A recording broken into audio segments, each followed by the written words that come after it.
Semakin mendekati hari raya Lebaran, pedagang kaki lima nekat menggelar lapak dagangannya di trotoar Pasar Tanah Abang, Jakarta Pusat. Razia pun kembali dilakukan Satpol PP hingga sempat terjadi tarik-menarik barang antar pedagang dengan petugas.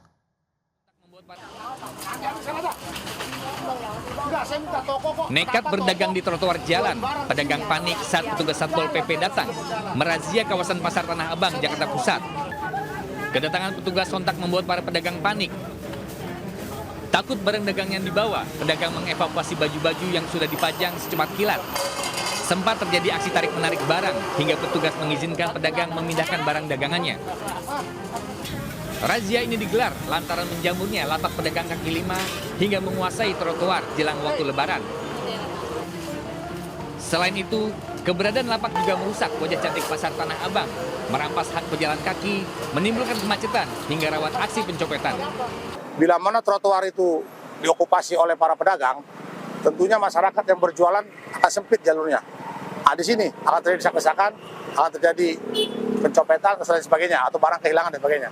Jadi kehadiran kita di sini untuk mengantisipasi agar gangguan tertib berkurang. Perintah Pak Kasat dan Pak Wali Kota. Guna menjaga agar pedagang tidak kembali, Satpol PP dibantu TNI Polri akan melakukan penjagaan di kawasan Pasar Tanah Abang hingga mendekati Hari Raya nanti.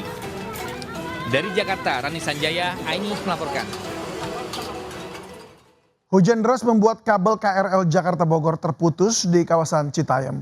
Penumpang banyak terlantar di saat waktu berbuka puasa akan tiba.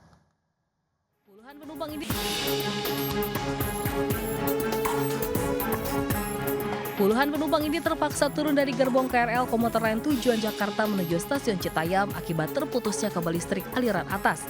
Usai hujan deras mengguyur kawasan ini jelang berbuka puasa. Tingginya pintu komuter lain dengan rel menyebabkan penumpang harus saling bantu untuk bisa turun. Seorang petugas juga turut membantu penumpang untuk bisa turun dan melanjutkan berjalan kaki di sepanjang rel menuju stasiun yang berjarak sekitar 2 km. Sementara di stasiun Depok akibat gangguan saat jam pulang kerja ini, ratusan penumpang terlantar dan tidak bisa melanjutkan perjalanan menunggu perbaikan selesai dilakukan petugas. Bahkan akibat lamanya perbaikan, para penumpang memilih duduk di lantai kereta dan peron menunggu arahan dari petugas kapan kereta bisa diberangkatkan lagi. Di stasiun Manggarai, Jakarta Selatan, ratusan penumpang juga terdampak gangguan kereta ini. Insiden yang terjadi jelang waktu berbuka puasa ini menyebabkan para penumpang harus rela berbuka puasa di peron dan dalam gerbong kereta. Seluruh penumpang harus rela menunggu selama 2 jam hingga perjalanan kereta sudah bisa dilintasi dan dinyatakan aman dan normal. Tim Liputan iNews melaporkan. Kemacetan selalu muncul jelang dan usai Lebaran. Karena itu Kementerian Ketenagakerjaan menerbitkan kebijakan work from anywhere atau kerja dari mana saja khusus bagi aparatur sipil negara.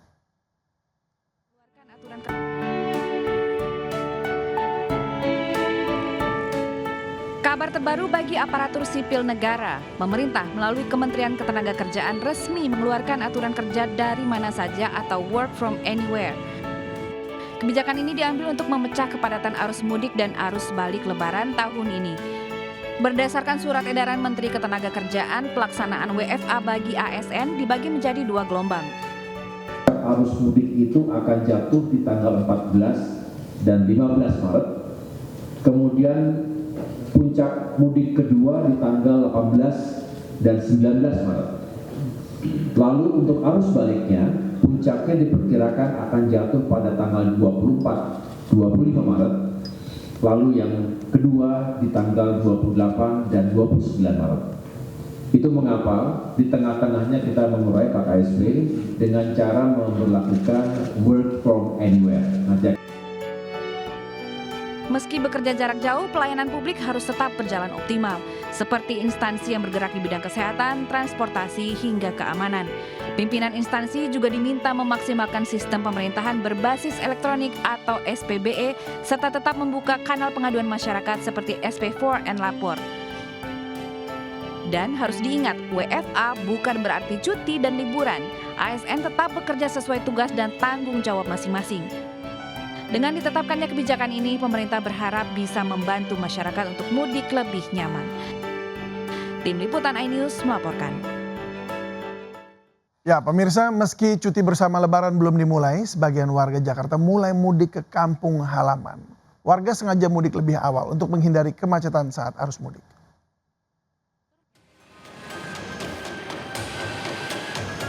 Kamis pagi, jalur Pantura Pleret Cirebon, Jawa Barat lebih ramai dari biasanya. Pemudik motor mulai memadati ruas jalur dari arah Jakarta menuju Jawa Tengah. Penampilan pemudik sangat khas dengan tas besar di punggung, ada pula yang bawa kardus besar di jok belakang motor. Pemudik mengaku sengaja pulang lebih awal untuk menghindari kemacetan. Rata-rata mereka bukan pekerja kantoran tapi bekerja di sektor informal di Jakarta. Ada acara keluarga. Oh gitu. Ini dari tujuan kemana? Mau kemana? Semarang, Depok, Semarang. Mau Semarang. Tadi ya. di jalan gimana? Udah lancar? Aman. Pemudik motor juga mulai terlihat di jalur Pantura Subang, Jawa Barat.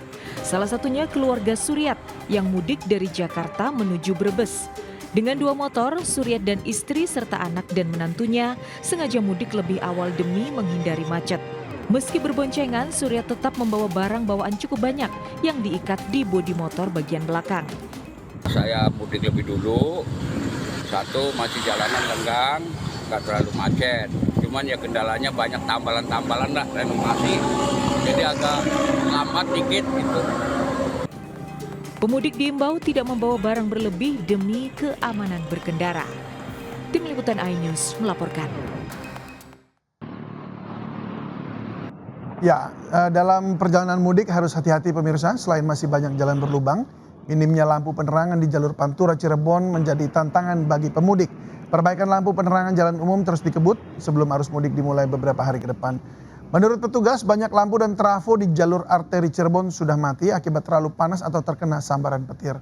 Hingga Rabu sore, perbaikan lampu penerangan sudah mencapai 70%.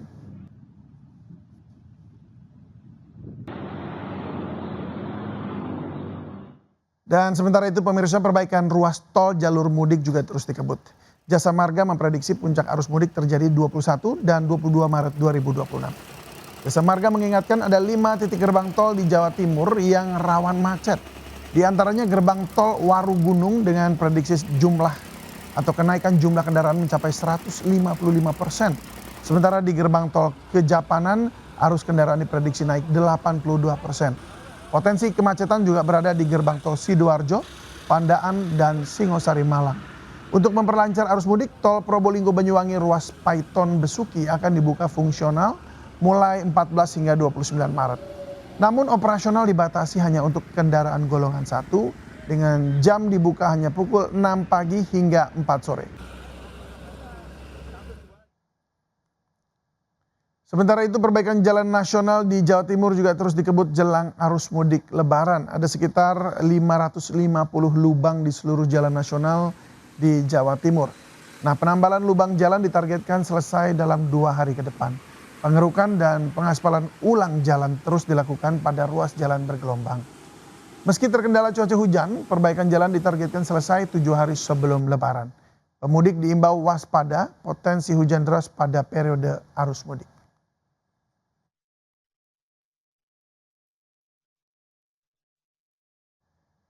Pemirsa, jangan lanjutkan perjalanan kalau Anda lelah berkendara saat mudik nanti. Istirahatlah di posko yang banyak tersebar di jalur mudik. Apa saja fasilitas di dalamnya? Berikut laporan jurnalis Ismalia Medasari dari Tegal, Jawa Tengah. Tidak terasa sebentar lagi mudik akan segera diselenggarakan, khususnya di jalur-jalur tertentu, di jalur Pantura, jalur Selatan, dan juga jalur-jalur lainnya. Dan saat ini saya berada di Posko Klonengan, Tegal, Jawa Tengah, yang merupakan titik utama pertemuan dari jalur tol, jalur Pantura, jalur Timur menuju ke arah jalur Selatan. Dan bagaimana kesiapan di posko tersebut?